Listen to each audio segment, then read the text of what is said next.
Paré à tous les débats, Flavio Restelli, consultant chez Blockchain Partners KPMG. Bonjour. Bonjour Delphine. Vous étiez venu la dernière fois pour nous parler des crypto-monnaies sur une question qui agitait la tech. Et aujourd'hui, je vous invite à nouveau pour nous parler de ces crypto-monnaies sur une nouvelle question, la question de la pollution. Vous en débattrez tout à l'heure avec le président de l'association Green IT, Jérôme Molly. D'abord, je vous propose qu'on commence par l'actualité et Benjamin Zera qui est avec nous en plateau. Bonjour Benjamin. On va parler donc de télémédecine et d'arrêt de travail. Je voulais préciser que vous êtes le président fondateur associé de Philly. C'est une jeune entreprise, relativement encore jeune, qui propose un service de téléconsultation basé sur la messagerie instantanée, donc sans rendez-vous. Donc vous connaissez bien cette problématique des arrêts de travail. Je voulais savoir si véritablement, déjà, il vous semblait que c'était une dérive préoccupante. Est-ce qu'obtenir un arrêt de travail, c'est si facile en téléconsultation ? Alors oui et non, c'est la grande question. Ça facilite les choses du fait qu'on n'a pas d'intervention physique, donc on ne peut pas jauger en fait de la fièvre du patient, c'est que des déclarations du patient, effectivement. Donc oui, dans ce sens-là, et non du fait qu'il y a certaines plateformes qui essaient de réformer tout cela et de mettre en fait des certains vétos à donner des arrêts de travail, à distribuer des arrêts de travail plutôt. Donc effectivement, nous chez Philly, on s'est toujours interdit de donner des arrêts de travail de complaisance, justement. Et on a plutôt proposé en fait des certificats d'aptitude de santé. C'est-à-dire, si vous n'avez pas la possibilité d'obtenir un rendez-vous avec votre médecin traitant, vous allez sur Philly, là vous déclarez en fait vos symptômes. Et effectivement, si vous n'êtes pas apte à aller au travail, nous on fait un certificat médical de non-disponibilité. Par contre, si dans les 3 jours, vous n'avez toujours pas, vous ne pouvez toujours pas aller au travail, vous allez chez votre médecin traitant et là, il vous délivrera un arrêt de travail de long terme, si je peux dire. Donc vous limitez, en fait, une des façons d'éviter les dérives, c'est de dire on limite la délivrance d'arrêt de travail à 3 jours. Tout à fait. Enfin, c'est même plus un arrêt de travail, c'est plutôt un certificat médical. Oui. Après, c'est vrai que dans certaines pathologies, supposons que vous avez un lumbago, supposons aussi que vous avez d'autres analyses, par exemple un test Covid positif, effectivement, là, on délivre l'arrêt de travail.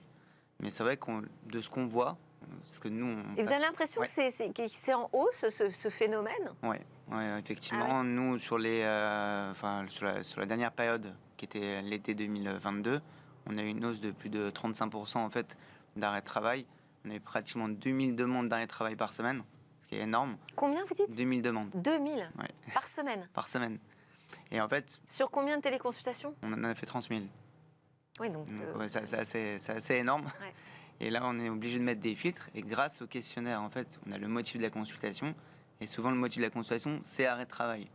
Donc, effectivement, les médecins ne sont pas des distributeurs d'arrêt de travail.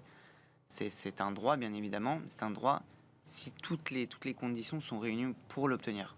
Et c'est au médecin de donner la condition de livrer ou non l'arrêt de travail. Et puis pour autant, on ne va pas arrêter les téléconsultations. Là, c'est la marche de l'histoire, a priori. Non, pas du tout. Ça va ne faire qu'aller croissant. La téléconsultation a de beaux jours. On voit qu'il y a certains acteurs qui sont bien positionnés, dont nous.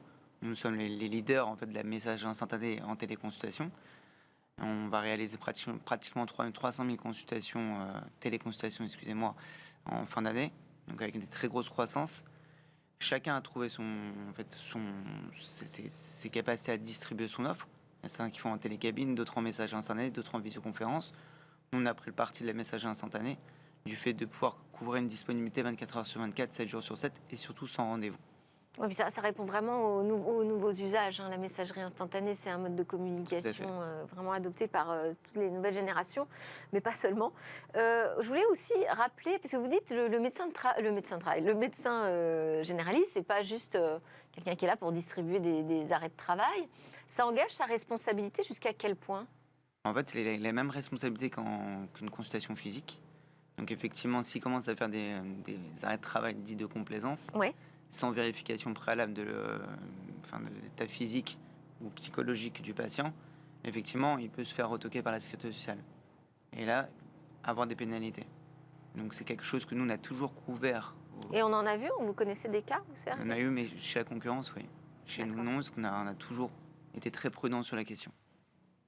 Alors, si on revient sur ce marché de la télémédecine, aujourd'hui, on a l'impression qu'il n'y a quand même qu'une petite poignée d'acteurs pour pourtant Tout à c'est un fait. marché phénoménal.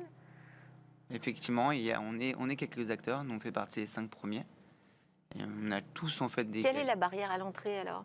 Bah, à l'entrée, il y a beaucoup de légalité, déjà. C'est-à-dire? Bah, en fait, alors déjà, faut partir d'un principe qu'il y a aussi les systèmes de remboursement, la téléconsultation.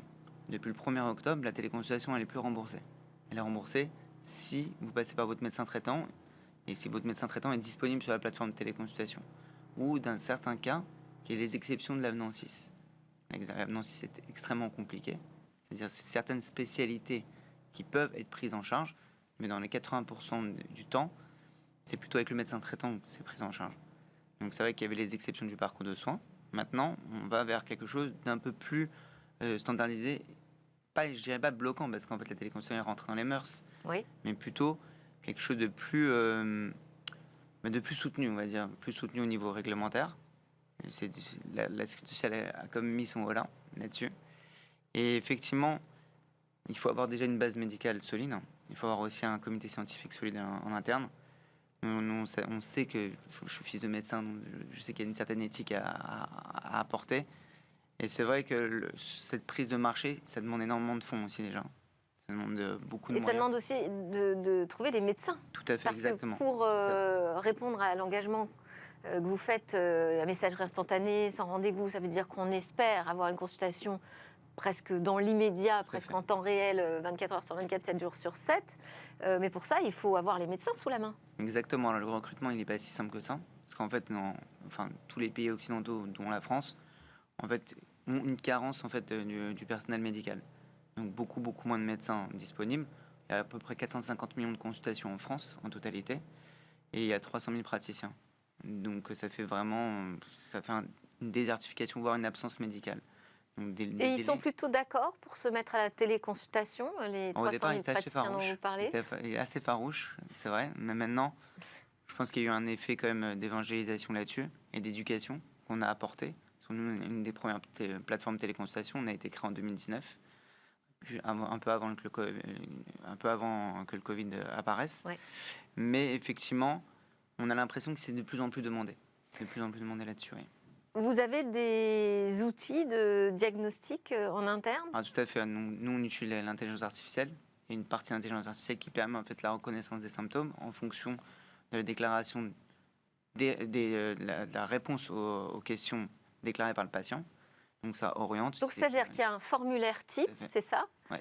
Dont va se servir le praticien. Il va poser des questions types. C'est rentré dans une feuille.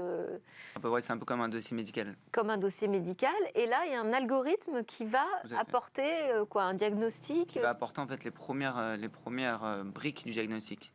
C'est-à-dire, on prend un exemple. Par exemple, vous avez une éruption cutanée. Oui.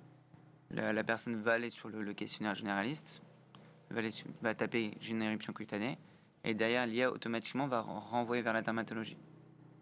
Il y a un pré-diagnostic en fait, qui se fait en interne. Et après, le médecin rentre en message instantané pour avoir plus de précision.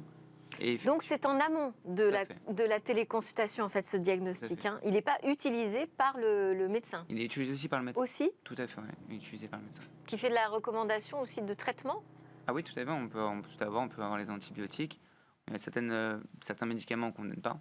Tout ce qui est anxiolytique, on ne les donne pas.